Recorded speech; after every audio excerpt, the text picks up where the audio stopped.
So my name is Anu, I'm a dressage rider, and what I love about horses is that they're great teachers and they always keep you on your toes. So I have two horses, an off-the-track thoroughbred whose name is Acades, he's 14 years old, and I have an Andalusian who's a yearling, his name is Basilio, but we just call him the baby.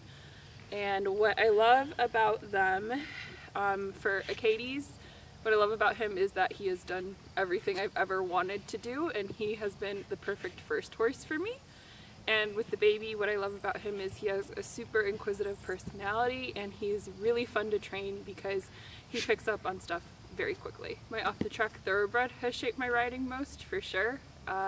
Before I got him, I just rode warm bloods, and they weren't particularly sensitive horses, so I was a very noisy rider and I didn't have a good sense of feel or timing, and thanks to my thoroughbred it kind of forced me to seek out how to learn and develop feel and timing and skills that would make me into a better rider. For me, a good horse is obviously like conformation and potential, and I also look for horses that have a lot of heart, and by that I mean they're going to be horses that are willing to put in the hours and work that it takes whenever you're training them.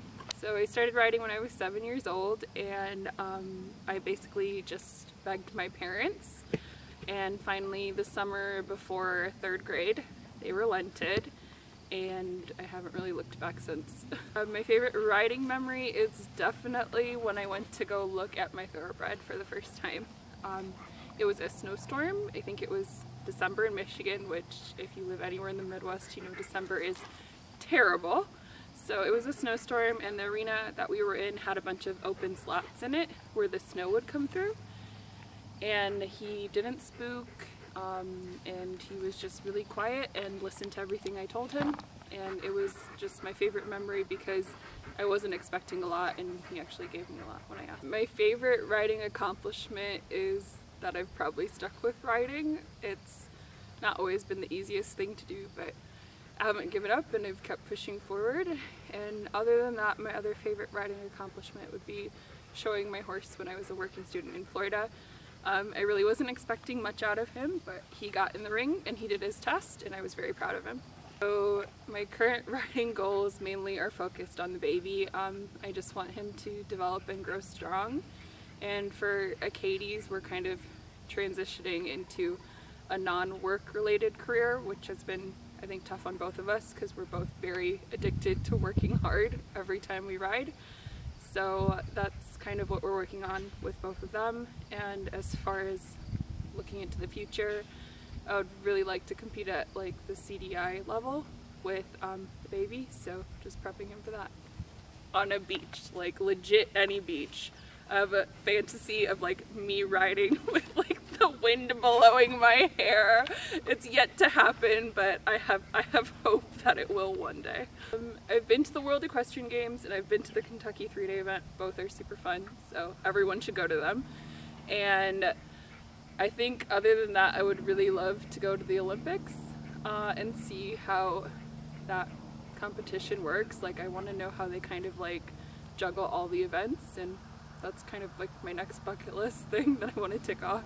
My favorite horse place, I guess there's two. So one is Wellington during season, and the other one is Lexington. Like, I would be super happy to just live in Lexington. It's beautiful there. I love the fact that you can head over to Keeneland in the morning and watch the thoroughbreds work, and it's just a very nice city. I would tell anyone who's getting an off-the-track thoroughbred to be patient. Generally speaking, they're horses that haven't necessarily had the best start to their lives, so they need a little bit of a gentler touch to start with, and I would say that to just not pressure them immediately, and if you can be patient enough to wait them out and to gain their trust, they're going to be horses that work ridiculously hard for you, and they'll give you their heart. And I think if you can just wait them out, because they don't always come super fresh and happy off the track. A lot of them do come with some baggage, so just wait it out and stick with it, and eventually they'll be right there with you, kind of chugging along. Having a thoroughbred has made me into a more sensitive rider, for sure. Before I got him, I was definitely of like the crank and sprank school, so which I'm a little ashamed to say, but he is a horse that has made me rethink how I ride and how I approach horses, because he is so sensitive, and because of him I've also sought out like every single method of training that you can think of, and thanks to that it kind of really helped me expand my education as far as horses are concerned.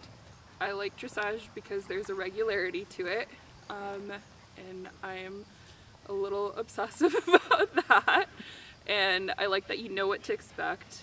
But more than that, I like the fact that when you ride horses there's this moment of throughness, and by that what I mean is there's this kind of like fraction of a second where your horse feels like anything is possible, like you could ask them for any movement and they would very willingly attempt it, and those little moments as they start to connect together are my favorite thing about dressage.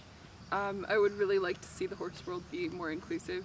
Riding is for everyone, all ages, all types of people. Everyone can ride and everyone should be able to.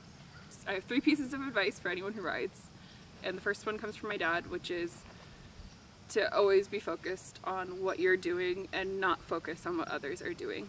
So always stay focused on your path and don't get sidetracked by what others are doing, and that's very, very difficult, especially if you're a competitive person. So if you can do that, you're kind of already ahead of the game. And the second piece of advice would be from my mom, and that's that you as a rider, no matter what you do, are always enough, and your goals should not be defining you.